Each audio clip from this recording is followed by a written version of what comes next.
Bonjour tout le monde, puis bienvenue à cet épisode des Marchands de Bonheur.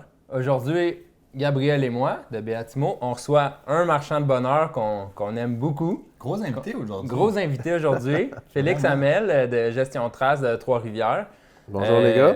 Salut. Super content que tu viennes aujourd'hui, parce qu'il faut noter que Félix va faire 2 épisodes avec nous cette saison, mais il est monté de Trois-Rivières, fait qu'il y a 1h45 venir, 1h45. Une chaîne de trottoir pour pas être en retard. Ça, je savais pas, c'est un beau détail. Ça montre comment qu'il nous aime puis qu'on l'aime. C'est supposé rester entre nous, mais c'est correct. Ah, là, est-ce qu'il va checker ça? T'attendais pas à ça? Yes, fait que on est super content de te recevoir aujourd'hui. Puis pour notre épisode spécial de cette semaine, c'est le bonheur. C'est aussi entreprendre sa vie. Puis je vais commencer en lisant un texte d'un livre que j'apprécie énormément. Fait que si je le plug là, d'ailleurs, nos auditeurs, c'est un très bon livre à lire. Je crois que, Félix, je pense qu'on a déjà parlé, tu l'aimes beaucoup. Ouais. Moi, tous mes employés chez Béatimo se doivent de lire ce livre-là quand ils rentrent. C'est quand même un ouvrage qui m'a beaucoup marqué, puis c'est, pour les gens, Le secret d'un homme riche. Ça est écrit par Manon Rage, qui est une journaliste, mais c'est la vie d'Eugène Tassé, qui est d'ailleurs décédé en début d'année, mais qui est un grand homme d'affaires québécois au grand cœur. Ouais. Puis, dans son chapitre 2, fait qu'on ne fera pas trop de spoilers, là, tout le monde, c'est le chapitre 2, il y en a 12-13, fait que c'est le secret derrière le secret. Puis, tu sais, il parle aussi du bonheur puis de la prospérité financière là-dedans. Mais, je vais faire un peu de lecture pour tout le monde. Il parle à Robert dans ce livre-là, puis il dit « Voulez-vous que je vous révèle mon secret le mieux gardé? » Puis là, Robert, il dit « Ben oui. » Puis c'est très simple. Lui, ce qu'il dit, c'est « Le voici, entreprendre sa vie. » OK? Puis, moi, je trouve ça poétique comme tournure de phrase, là, puis je pense qu'il y a une profondeur là-dedans, parce que souvent, on parle d'entreprendre, c'est de la job, c'est des actions à faire, c'est des choses. Entrepreneur. Ouais, un entrepreneur fait des choses. Entreprendre sa vie, pour moi, ça donne un sens encore plus profond au bonheur, comment le trouver.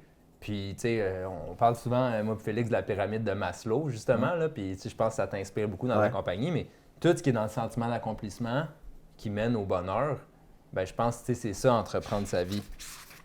Puis après ça, Eugène Tassé, il poursuit un peu, puis il dit « Il y en a qui appellent ça la culture entrepreneuriale, mais les gens ne comprennent pas vraiment la signification de cette expression. Par culture, j'entends les habitudes acquises qui, avec le temps, façonnent le comportement. » Fait que là, tu sais, il parle comment que nos pensées, nos émotions, puis tout, tu sais, qui nous poussent vers nos choix. Puis on va faire un bout aujourd'hui sur c'est quoi un choix, c'est quoi être sur le pilote automatique.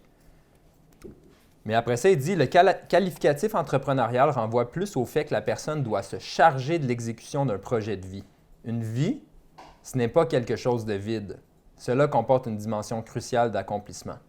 Vous devez accomplir la vie que vous voulez, ce qui veut dire, encore une fois, qu'il vous faut la choisir. » Puis là, il pose la question, parce que Robert est tout perdu au début du livre.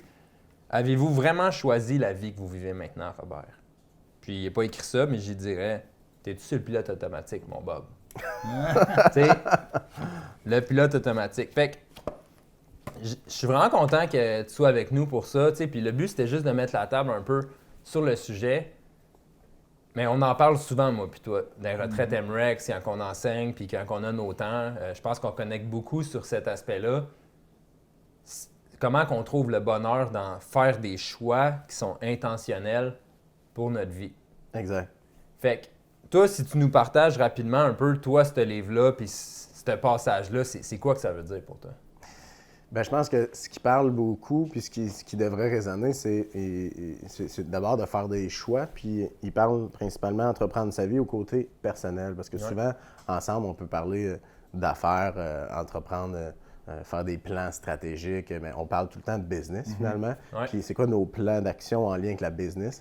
Mais je pense que la première action à faire avant de faire un plan stratégique pour notre business, c'est d'aligner un peu ce qu'on veut aussi personnellement. Puis ensuite, de là va découler des actions qu'on veut pour prendre un plan d'action stratégique pour une business. Mais d'abord, moi, ce qui me résonne, c'est entreprendre sa vie, c'est de se faire un plan de match pour sa propre vie personnelle. C'est la fondation au bon endroit. C'est la fondation au bon endroit. Puis en premier lieu, ça doit être ça qui doit être pensé, qu'on doit se questionner avant de faire n'importe quel type de choix professionnel, finalement. Puis dans cette optique-là, tu sais, tu tu m'as déjà partagé quelque chose qui m'a vraiment frappé, puis j'aimerais ça que tu le partages. Gab, je sais même pas si tu l'as déjà entendu en parler, puis même pour nos auditeurs. On va. Avoir la bonne fondation, justement, Ouais. toi, dans ton couple, toi puis ta conjointe, vous avez décidé, si tu une fois par année, que vous faisiez une planification stratégique de vie Ouais. pour vous deux. Fait que vous allez vous enfermer dans un hôtel une fin de semaine, je pense. Bref, je te laisse continuer là-dessus, mais C'est cool, ça a l'air. ouais, tu Ouais. vas commencer à faire Intéressant. ça avec Samantha bientôt. Hein? Ouais, vraiment. C'est même pour tout le monde. Là, je pense qu'on est tellement pogné dans la vie souvent, Ouais. puis c'est des choses qu'on peut peut-être négliger, puis que finalement, au final, c'est tellement important. Ben, c'est Parce ça que- qui va rajouter une intention Exact. à tes choix que tu fais, que tu n'es pas sur le pilote automatique, Exact. c'est ce genre de choses-là. Exact, c'est vraiment. Fait que Exact. parle-nous un peu de ça. Ouais. Ben, on en avait parlé quand même pas mal ensemble. Puis, dans le fond, ce qui résonne là-dedans, j'avais appelé ça planification stratégique, mais finalement, c'est pas une planification stratégique, c'est un plan de vie. Tu sais, dans Exact. le fond, on revient plus à ce mot-là qui résonne un Ouais, peu c'est à mieux. cause des businessmen. Eh, là. c'est ça. Mais bref, moi, j'ai fait ça parce que c'est Des petits parti. buzzwords, là. C'est parti, dans le fond, de moi qui faisais une planification stratégique pour nos business. Exemple, tu sais, on a fait des formations ensemble puis des retraites pour justement se challenger sur nos planifications Ouais, stratégiques. gestion de trace s'en va où, Béatimo, c'est quoi la prochaine Exactement. étape, c'est quoi notre Mission, vision, Ouais. valeur, 10 ans, objectif, 10, 5, 3, 2, 1, puis 3 mois, bref. Et puis, quand que tu penses à ça, ben, tu sais, il faut qu'il y ait un lien au niveau personnel. Il faut que tes objectifs au travail, ben, il faut qu'il y ait un autre côté Ouais. qui est comme, ouais, mais c'est quoi? Tu sais, le choix personnel ou mon ambition personnelle d'abord. Puis ensuite, je vais pouvoir comme transposer ça. Et puis, bien, évidemment, Ève-Marie, qui est ma conjointe puis la mère de mes enfants, on a pris une décision il y a à peu près 4 ans de cela, suite, dans le fond, à la naissance de ma première fille, Ève-Marie est comptable agréée, puis exceptionnelle dans ce qu'elle fait, et elle était très bonne dans un bureau comptable, voulait même l'associer, etc.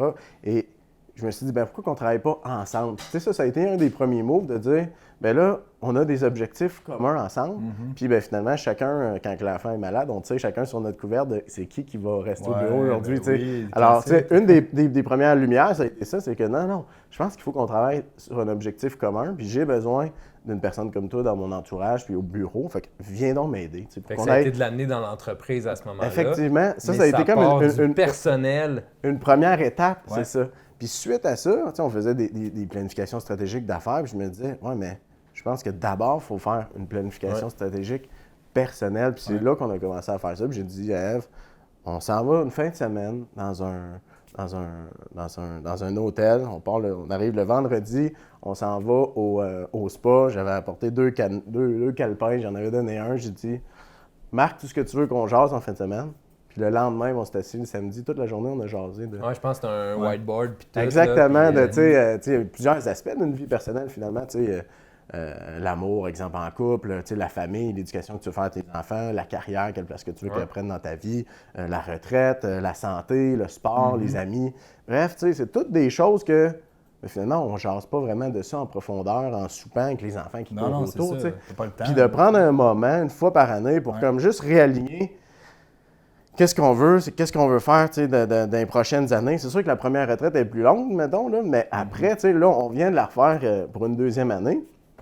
Puis, ben, Oui, ça fait combien de temps que tu as refait ça? Là? ben là, Ça fait non, ça fait, on l'avait fait une fois, une première année, il y a 2 ans. Ok. Puis là, ben, on l'a refait cette année. OK. Et, Comme ça fait 3 semaines, je pense, tu m'as dit. c'est en là. plein Fait que ça. C'est tout frais, là. Ah c'était- ouais? Bref, mais c'est plus de année après année, finalement, c'est de réaligner nos visions, nos choix, etc. pour ben, qu'on soit encore groundé, puis que tu sais, la discussion ultime après, ben, c'est qu'on fasse finalement les bons choix au quotidien qui sont en lien avec les orientations qu'on veut finalement. Puis comment que tu te sens quand tu reviens de cette retraite-là? Là, puis tu te prépares, c'est quoi que ça te fait à l'intérieur? Puis tu sais, c'est sûr que ta conjointe n'est pas là pour nous partager elle, mais je pense que tu le sais aussi pour elle. Tu sais, comment que vous vous sentez après avoir fait ça? Puis c'est ça, c'est quoi que ça vous fait à l'intérieur? Ben, c'est clair qu'à partir du moment que tu prends des décisions sur des orientations, tu es capable d'être en paix pas mal plus avec les choix que tu fais au quotidien. Fait que, ben, c'est finalement comment qu'on se sent, c'est ben, on se sent bien, serein, puis d'attaque à affronter le Ouais, quotidien tu puis les passes moins prochains ton mois. temps de second-guesser aussi puis de dire je fais ça à la bonne Je affaire. devrais-tu faire ça, On se devrais-tu pose faire toutes ces ça, questions-là dans la vie, c'est normal. Exact. Mais tu passeras pas chaque jour là, des prochains mois à faire ça. De temps en temps, tu vas avoir un petit moment de doute, comme on en a tous. Mais tu vas revenir à ça, puis ça va te grounder. Right? Exact. On est tellement, puis probablement vous aussi, on est tellement bombardés d'invitations au Ouais. quotidien, d'affaires personnelles, des soupers, des ci, des ça, qu'à un moment donné, notre quotidien est rempli de choix, puis qu'on doit dire non finalement. Sinon, on va courir comme une poule pas de tête, Ouais, puis ouais, un peu ouais. partout. Fait que ça vient mettre en paix avec les choix qu'on fait, puis les noms qu'on dit. Parce qu'on est en paix avec, je dis non parce que c'est là que c'est ces choix-là que j'ai faits, puis c'est là que je veux m'en aller finalement. Ouais, puis tu amènes un super de bon point ici, parce que le pire, c'est que c'est une petite tangente, là. C'est pas nécessairement ça qu'on pensait parler aujourd'hui, puis on fera pas trop de bout là-dessus, mais c'est le focus que ça amène. Ouais, exactement. Puis les trois ici, avec ce qu'on bâtit comme entreprise, puis ce que je pense, tu sais, dans les dernières années, Gab puis moi, on apprend, tu sais, comme quand tu bâtis une entreprise, que justement, que plein d'opportunités viennent à toi. Puis j'en parle souvent, tu sais, on va faire un épisode avec Nicolas aussi, là, on l'a peut-être déjà fait, dépendant de l'ordre des releases, là. Puis on va beaucoup parler, justement, tu sais, je parle souvent avec Nick du focus. Ouais. D'être capable de dire non aux Ouais. choses. Ouais. Puis pour moi, ce que tu viens de décrire là, ça solidifie la capacité à dire non aux choses qui font pas partie. Exact. Plan. Puis sinon, c'est là que ça devient dangereux, je trouve. Puis justement, M. Tassé, quand il parle à Robert dans le livre, il ramène souvent à ça, sans nommer ce terme-là, mais moi j'appelle ça le pilote automatique. Puis pour moi, là, s'il y a quelque chose dans les 3 dernières années que j'ai réalisé personnellement, là, c'est que le pilote automatique, c'est non. J'en veux pas de ça. Exact. J'en veux pas. Je veux pas prendre un choix parce que, c'est ça qu'il faut faire. Tu sais, comme que quelqu'un d'autre, comme si tu étais en char, puis que, c'est l'auto qui décide le chemin que tu prends pour te rendre, c'est le fun, c'est pratique, puis tout. Mais pour ta vie, c'est ça que tu veux? Tu sais, toi, Gab, c'est ça que tu veux, pilote automatique? Non, vraiment pas. Puis, tu sais, moi, la façon que moi je vis la vie, ça a tout le temps été spontané. Tu sais. Ouais. Tu regardes, moi, le classique, là, tu vas à l'école, tu es au secondaire, tu vas au cégep, l'université, tu te trouves une job, tu te trouves une blonde, tu te maries, tu t'achètes une maison. Ah ouais, tu t'en vas dans une belle direction. Là. Là, c'est parfait, c'est le fun, on voudrait tout ça, mais moi, ça n'a vraiment pas été comme ça. T'sais, aujourd'hui, j'ai 3 beaux enfants, j'ai ma blonde, on n'est pas mariés encore, on va le faire. On a une maison, tout est comme dans le désordre. 31 ans, 3 enfants, puis... Est-ce que je changerais cette vie-là? Est-ce que je changerais mon parcours? Jamais, jamais, au grand jamais. Je suis comme ça. J'ai tout le temps été comme ça. Puis après ça, oui, j'ai toujours voulu des enfants. Oui, j'ai toujours voulu une maison. Oui, j'ai toujours voulu une business. Oui, Là, après ça, les choses, c'est dans mon désir en l'intérieur de moi, c'est le désir que j'ai. Après ça, les choses vont venir quand ils vont venir. C'est là que... On ne peut pas forcer les choses. Les choses Mais c'est viennent là quand que elles justement, tu sais, quand on parle du pilote automatique, ce que tu décris là, puis tu sais, t'es mon frère, je te connais, ça fait un bout. Je sais que t'es quelqu'un qui réfléchit énormément. Tu sais, tu réfléchis beaucoup aux choses, puis je pense que toi aussi, Félix, on est des introvertis qui réfléchissent beaucoup, puis je dis pas que tout le monde est obligé d'être comme ça, là. C'est beau la diversité des gens puis des personnalités qu'on a. Il y en a qui sont plus justement impulsifs, qui réfléchissent moins. Tout ça est beau, tant qu'à moi, là. Mais il y a comme une valeur d'en réfléchir. Puis le fait que tu es comme ça, c'est ça qui fait que on est porté à entreprendre notre vie, justement, à réfléchir pourquoi on fait les choses au lieu d'être sur le pilote automatique. Ouais. Parce que le carcan que tu amenais, qui est un peu la société, on va être honnête, met sur les gens. Moi, ça m'est souvent arrivé. Là, j'ai 36 ans, 4 puis moi, on n'a pas encore d'enfants. Puis le nombre de fois que je me suis fait dire, l'horloge biologique, il faut que tu aies des enfants. Ouais, genre, non, c'est je veux avoir des enfants, on veut avoir des enfants un jour, mais c'est-tu eux qui décident ou c'est moi? Ouais. Tu sais, ou je suis sur le pilote automatique? Parce que moi, je suis le premier, là. J'ai fait, j'ai comme le parcours scolaire, là, tout neat, là. Je suis un 23 septembre, fait que j'étais un late en plus, fait que je suis le plus jeune de ma cohorte. Fait que moi, je suis sorti de l'université après mes 3 ans de bac, j'avais 21 ans. J'ai eu 22 le septembre qui a suivi, tu sais.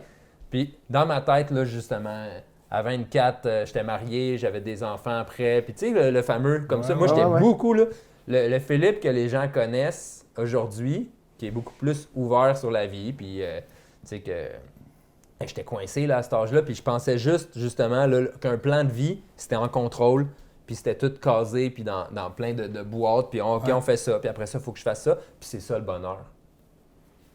Tu t'es rendu compte que c'était pas ça? Bullshit, tu sais, dans le sens que je pense que n'importe quelle personne qui nous écoute aujourd'hui, on peut toutes se rendre compte, puis des fois ça vient de la perspective, là, c'est à 18 ans, j'étais pas là, comme je vous expliquais, que c'est pas ça le bonheur. Le bonheur, c'est pas d'avoir un chemin tout tracé, puis un plan de vie, c'est pas quelque chose qui est supposé être en contrôle, puis que c'est ça, puis ça va se passer de même. Moi, je dis souvent au monde, puis je suis actuel, hein, je joue d'improbabilité, d'incertitude. S'il y a une certitude, c'est que ça se passera pas comme ça. Tu me l'as souvent dit, effectivement. Il y a juste une certitude dans la vie. Ben oui, il y a la mort, les impôts, le classique, là.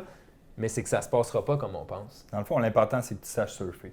Mais la vague est là, puis elle va se faire comme qu'elle se fait, et que tu saches comment la prendre. Puis... Ouais. Ce que M. Tassé il dit, justement, c'est ça, c'est que le plan de vie, c'est une boussole. Exact. Ça dirige, mais ça force pas c'est bon quelque ce que chose. tu dis, puis tu sais, de là aussi l'objectif de le faire annuellement, puis tu sais, pas nécessairement en couple, c'est-à-dire tu peux le faire toute seule si tu as le goût de le faire toute seule pour toi-même, puis ceux qui sont pas en couple ou qui sont dans un autre contexte, puis même plus tard, j'ai déjà eu la discussion avec mes parents qui devraient même faire un plan de vie, même s'ils sont rendus à la retraite, puis etc., pour se regrounder sur ce qu'ils font, tu sais, au quotidien, tu sais. Et l'objectif de ça, c'est pas que ça soit pareil, justement. C'est de se reposer ces questions-là pour justement prendre des nouvelles tangentes à chaque année sur où est-ce que tu es rendu, des choix que tu fais. Il y a plein de choses qui sont nouvelles dans la vie. Il peut y avoir des nouveaux enfants, il peut y avoir la maladie, il peut y avoir... la journée parce que c'est dynamique, dans le fond. Exactement. Puis il faut que ça le soit. Tu as 3 enfants, à 25, tu n'avais pas d'enfants. Non, c'est ça. Tu n'as plus, plus le même plan de vie. Puis tu t'es adapté à travers le temps à justement la fameuse réalité que ça ne se passera pas comme tu penses, mais que le bonheur se trouve là-dedans. Mais profondément, tu as une boussole qui est là pareil. Exactement. Puis elle est entretenue, cette boussole-là. Tu dis une fois par année, mais ça, c'est un gros exercice une fois par année. Là, c'est une fin de semaine, c'est comme une retraite. C'est ça. Tu peux te lever à chaque semaine puis te réserver un matin, 2 heures de temps pour lire un bon livre puis réfléchir à justement c'est quoi que je veux faire cette semaine pour atteindre, pas juste atteindre mes objectifs comme des choses, mais comme me rapprocher de dire... l'état d'esprit que je veux avoir au quotidien. Puis... Si justement tu veux améliorer ta relation de couple, ben tu peux prendre un temps par semaine puis juste réfléchir à ça. Catherine puis moi, on suit des cours de préparation au mariage en ce moment. Ben, c'est comme plein de sujets que justement, je peux arriver un matin puis si je veux me rapprocher de Catherine de cœur puis tout, ben j'arrive puis ce matin-là, je les questions, mais je ne sais pas juste répondre, je réfléchis, tu sais, OK, pourquoi je suis de même dans telle situation, genre? C'est poche, là, tu sais, pourquoi je suis de même? Puis là, de faire un bout de chemin, puis dans le fond, je le fais parce que ma boussole, elle me dit, je veux me rapprocher d'elle. Puis après ça, c'est la même chose à l'école, de dire comme, tu sais, si tu t'assois pour étudier ou de quoi, tu peux le faire robotiquement, pilote automatique, ou tu peux le faire, j'étudie, parce que c'est ça mon rêve, c'est devenir justement, c'est de devenir entrepreneur, de devenir comptable, de devenir dentiste, whatever. Tu sais, il y a de quoi de rattacher à ça.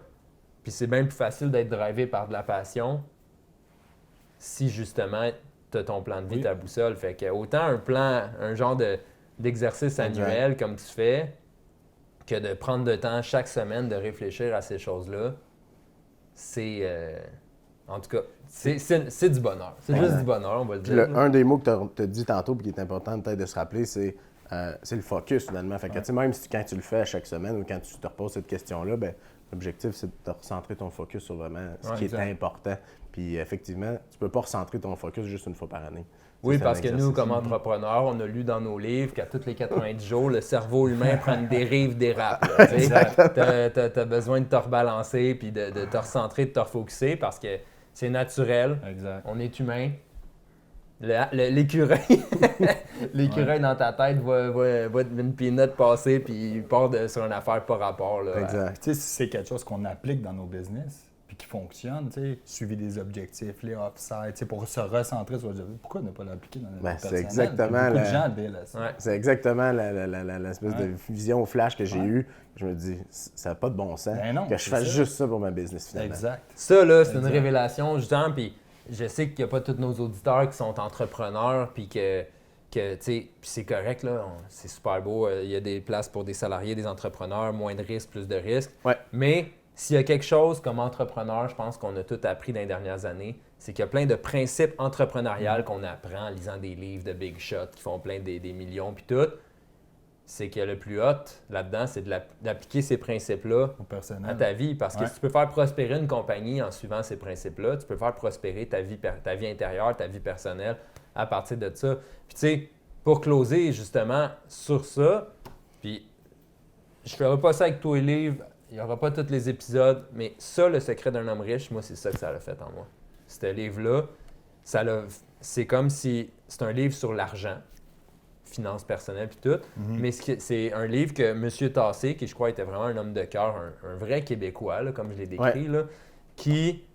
la source, elle partait de l'intérieur puis du personnel, puis à l'expand en anglais, là, à cascader sur tout le reste. Puis justement, le succès en affaires, oui, il y a du monde qui n'ont pas de vie, ils n'ont pas de bonheur, puis ils font juste bien performer parce que c'est des machines, des robots. C'est pour ça que ces gens-là sont pas heureux. C'est parce que ça part pas de l'intérieur. Puis ce livre-là, je trouve que c'est ça qui met l'accent dessus. Ça fait longtemps que je l'ai lu, mais effectivement, quand tu dis que c'est un livre sur les finances personnelles, mais c'est aussi un livre sur le choix, dans le fond. C'est toujours toute une question de choix puis de focus. Oui, puis le focus, il est aussi sur le cœur, puis justement exact. comme... Exact. Fait que... Monsieur Tassé, là-dedans, il dit très bien, là, dans le sens, tu as Robert qui a des problèmes au niveau financier, puis il attend le secret. Il attend la recette magique. Là, 2 plus 2 égale 4, là, c'est ça qu'il attend. Get Monsieur Tassé, il lui dit, là, il lui dit une réponse focus sur toi-même. C'est entreprendre sa vie, c'est ça le secret. Puis après ça, il y a 10 autres chapitres. Puis Robert, il est comme, ah, mais là, c'est quoi ça? Ben, trop facile. C'est quoi ça? Ça veut dire quoi? C'est trop simple, mais en même temps, c'est tellement large. Comme. Exact. C'est ça, c'est réfléchi. Ouais. Fait que, hey, super épisode. Vraiment content que tu parler sois du bonheur comme ça, avec un gars que j'apprécie spécialement, puis je crois qu'il y a une partie du bonheur qu'on vient de décrire que tu vis beaucoup au quotidien. C'est un privilège pour nous de t'avoir aujourd'hui. Merci les gars. Merci pour ton temps. Puis merci à nos auditeurs encore pour chaque épisode que vous écoutez. On est des marchands de bonheur. Yes. Merci les marchands de bonheur. Tout ce qu'on veut chez Béatimo, au-delà de nos activités financières et tout, on veut redonner un peu de ce bonheur-là. Fait que, merci Phil, merci Gab. Merci. Un gros merci à toi. Bonne journée.